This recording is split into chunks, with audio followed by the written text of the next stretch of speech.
Hi there, it's just Miss Fraser. Just wanting to give you a bit of an introduction to phonics in nursery and what teaching phonics to 3 and 4-year-olds might look like. So I'll be covering what teaching phonics looks like in nursery and what the expectations are for us and what support you can then give your child at home for phonics. So first things first, in nursery we start at the very beginning, listening for sounds and words. The children are still learning to communicate down in nursery and they're learning all the time that words and sounds carry meaning.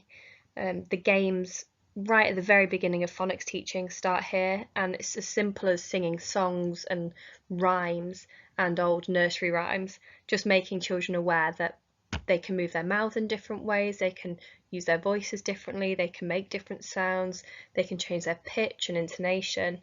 And these sounds could be anything, as I've mentioned, nursery rhymes and singing, could be animal noises, transport noises, Old MacDonald, the wheels on the bus, things like that.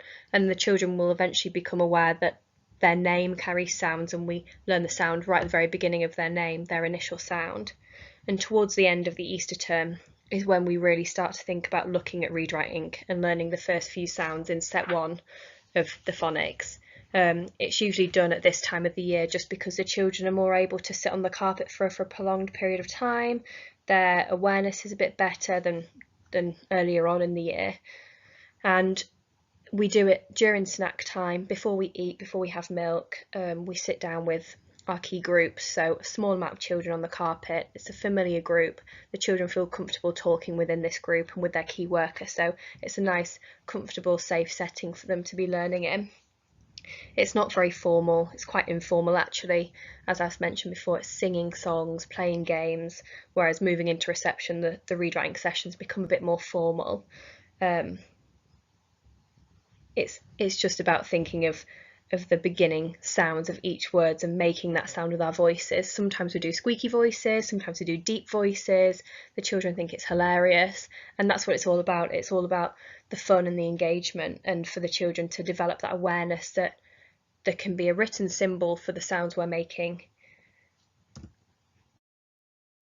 So for each sound that we learn, we also look at the written letter, the picture and the rhyme that go with it. Read writing's great for this. There's a fun, colourful picture that goes with each letter, and it supports the children remembering it really in nursery. It is to help them write it, but for our children, when they see an apple, they automatically can remember the rhyme that goes along with it. For example, apple, and you go around the apple, down the leaf, and the children see the picture, remember the rhyme, and eventually that will support them when writing it.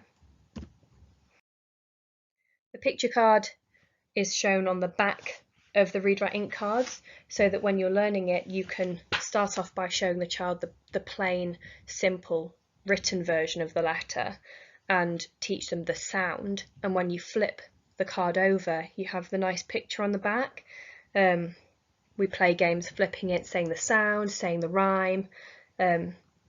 It's just acting as a prompt to support them with their learning. So towards the end of the spring term, going into the summer, we try and learn a new sound every week in nursery. It's usually done on a Wednesday, just because this is when we see most of our children. And we then repeat the same letter for the Thursday, Friday, Monday, Tuesday before the following Wednesday. We often play a phonics game, we show them pictures, we have real life objects from the nursery with the same initial sound. If we're learning we collect pictures and objects that start with we might pull them out of a bag. We play games called Silly Soup. Again, all really fun things that nursery children are really engaged in. It's so important that the children learn the pure sound of the letter right from the very beginning, right from the very first time we teach it to them. It must be the pure sound and it must be pronounced correctly. It's so difficult to undo a child's thinking once they've got the wrong sound in their head. Pronunciation is really key, and it will really support them when they're reading and writing. This is super important in nursery when we first look at these letters. There's so many videos online now about pure sounds and soft sounds that they're really interesting to watch, and they're not very long because you just run through them quite quickly. There's an example at the bottom there that you don't say f and you say f, and it's such a small change to how you might say it really quickly off the bat, but for a child learning to read, it's a huge difference. F implies there might be an and a h at the end, whereas f is very simply just f. Another really important thing to note is that children don't learn to read and write in capital letters anymore. It's quite, I say old-fashioned, it's how we learn to maybe read and write at school. As adults, we talk and write in capital letters quite a lot of the time, but it's so important to be aware that when you're speaking to your children or doing phonics or supporting them with their phonics at home, that it's the soft lowercase sounds of the letters and not the capitals.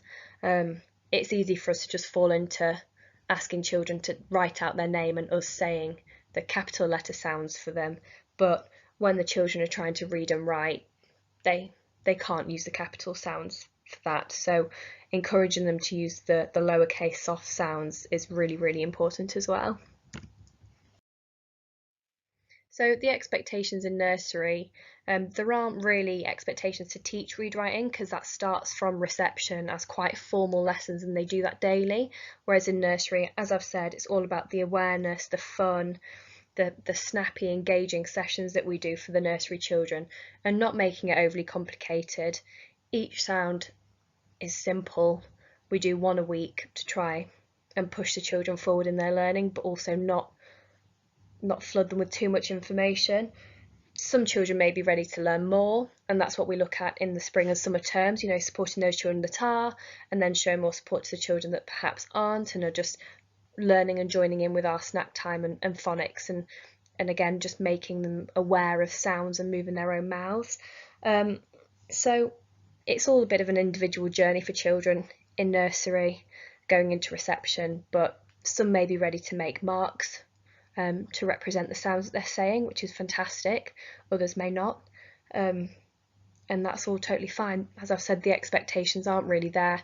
We are pushing the children individually. We expect different things from different children, but in terms of teaching phonics, that really starts when they move into reception. So how to support your child at home. There are loads of different websites, as I've said before, to support you helping your child as well as your child. The videos on saying the sounds are really interesting, so I'd definitely give those a watch. Read writing videos on YouTube, I'd definitely check that they're read writing approved or that the teachers doing them have the read writing logo in the corner, just so that you know that it's consistent with how we're teaching in school. Alpha blocks on BBC, the children love it for maths, but they also have a phonics section on their website which do the sounds exactly the same as read writing. It's read writing accredited, so that's another great one to watch, another crossover link there between maths and phonics. And Phonics Play is just a really simple website that you might want to look at for some easy games for the children. And Reading Eggs, a lot of children with the siblings will already know about Reading Eggs because they like looking at it as well, but again it's really good for the awareness of phonics and that development into reading.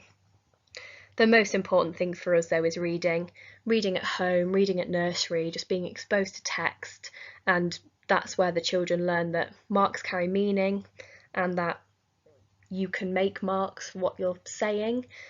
The children's development and understanding when they're surrounded by text and a range of different texts is incredible, and our favourite time of the day in nursery is all coming together and singing a song or reading a book and sharing that with everybody. The children love it, they have so many ideas, they can join in with so many stories that they've heard before, and their understanding of phonics and how sounds link with words just develops from there. So if you have any more questions or you would like any more resources or links to anything, then please do let us know. But I hope that's given you a little insight into what goes on in nursery in terms of phonics. And thank you for listening.